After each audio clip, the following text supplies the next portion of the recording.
This is Ashley with The Panicked Foodie, and today I am going to show you how to make apple crisp. With the rack in the middle of the oven, preheat to 350 degrees. Using a stick of butter of your choice, grease an 8-inch by 8-inch pan. Make sure you grease up the sides as well. For this apple crisp, I will be using Gala apples, but you can use any apples you want. I also have a bowl of salt water that I will put the slices in.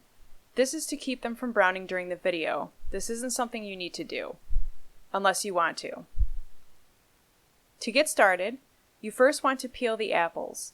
After peeling, I core them by cutting off each of the 4 sides as you see here. I'm just using a serrated knife, nothing fancy. Then you want to thinly slice the apples.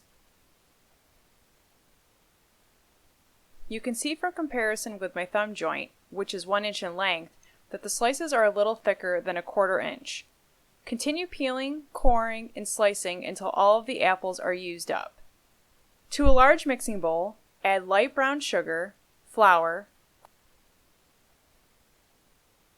quick oats,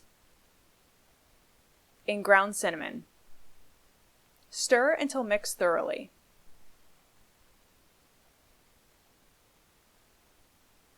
Next, we are going to cut in the butter. There are a few ways you can do this. You can either grate it in with a cheese grater, use a pastry cutter, or the traditional way of cutting it in with 2 butter knives, which I will demonstrate here. The easiest way is to use a cheese grater. Using the traditional way, it's best if you cut up the butter into small cubes before putting it into the mixture. But I am cutting corners here and just put the whole stick in.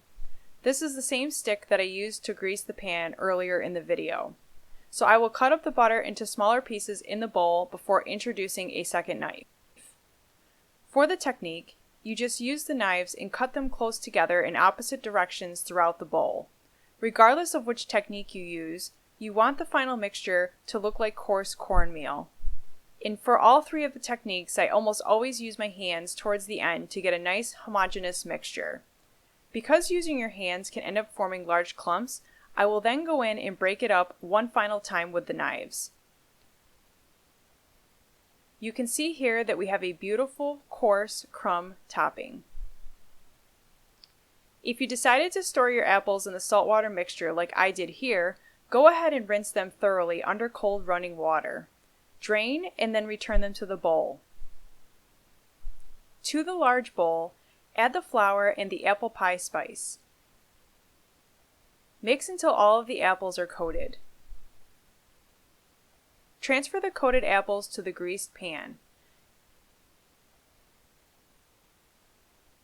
Use the back of a spoon to level everything off. Then top with the coating, being sure to get the corners.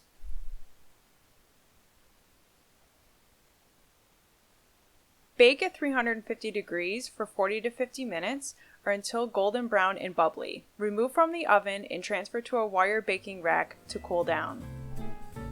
If you like my recipes and want to get more, click like and subscribe below. Thank you for watching!